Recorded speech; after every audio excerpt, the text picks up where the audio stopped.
Good morning and welcome to my getting ready with me morning routine. I am in so much extreme pain. I did not mean to wake up this flippin' early, but I had to call and get into my primary care doctor to go over my MRI results from yesterday. And boy, are they telling. I definitely have realized why I'm in so much pain now.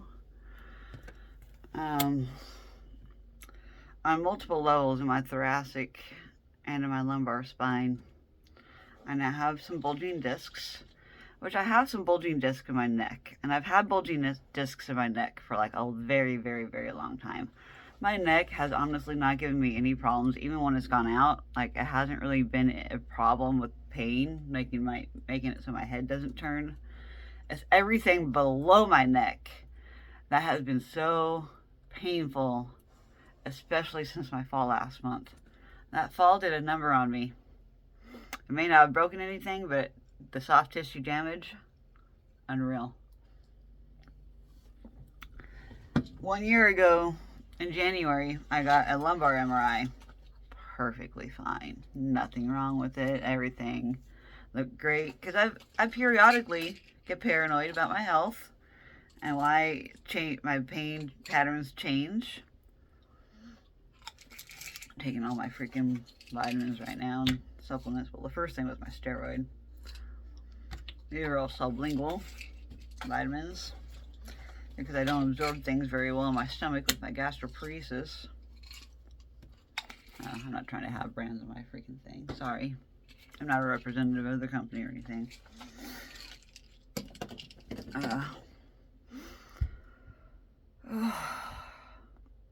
Man, my back hurts so bad.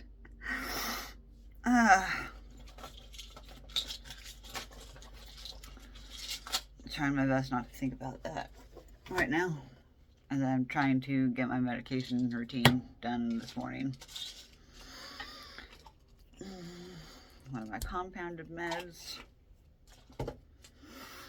Still getting the sublinguals to disappear. Another compounded med. These two meds right here are compounded and I have to pay out of pocket no matter what. Insurance will not cover them. They're formulated at very low doses. Low dose naltrexone is used for my inflammation and pain. And it, like, without it, I would be feeling a lot worse. That's for sure. When I do run out of this low dose naltrexone, that stuff really brings the pain on within a day or two of not having it. And I feel everything way more.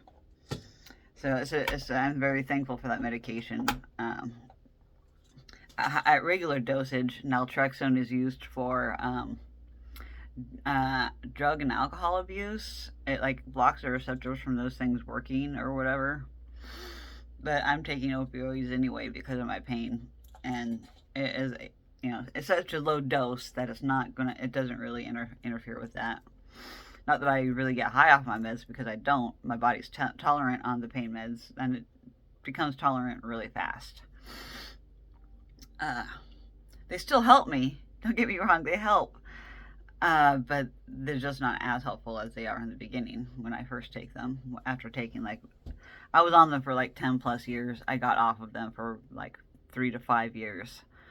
But ever since this fall, I've been begging my doctor. I'm like, please, give me some relief. I really don't want to be on the pain meds, but it's the only thing that's getting me through until I can figure out answers and get sent to the spine center in town, which I just got the referral for the spine center and a neurosurgeon. We're going to see how things go, but today's appointment is going to be really beneficial, and I need to have it done ASAP because I already talked on the phone with the spine center yesterday to get the information to the doctor so the doctor can review it to see whether he's accepting me as a patient or what he can recommend for me. But he only has the imaging reports and the information about my neck and head for my Chiari malformation, which this last MRI indicates that they might think it's a cerebellar ectopia versus a Chiari malformation.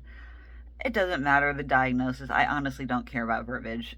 Whether it's one thing versus the other, I don't care, because the results are still the same, the symptoms are still the same, no matter what terminology you go to use. So I don't care. As long as they have that information, as long as they know that within the last 2 years it's gone from 5 millimeters to 7 millimeters. So now I do have more of my brain coming out the bottom of my skull.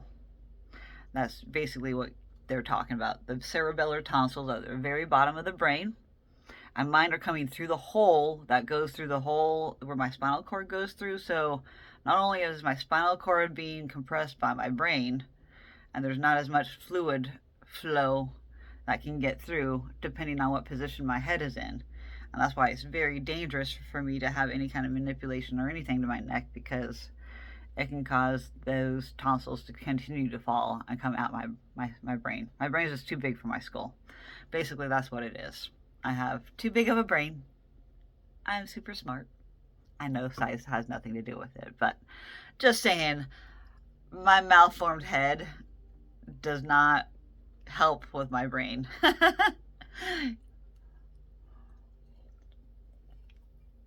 All right, first 2 compounded meds done. It's also helping me keep track of which ones I take. I had to I don't have a pill organizer thing, because every time I've had a pill organizer thing, it opens up on me, because I used to always be on the go on doctor appointments and this and that. So those things would always open up on me, and the secure lids were never secure, and they would just spill on my pills everywhere, and then I wouldn't know which pills I took on what day. And just so I don't deal with that crap anymore. I'm too hard on my stuff. I don't pay attention to things half the time that I should. So the low-dose naltrexone, the compounded med, I take that for the inflammation and pain.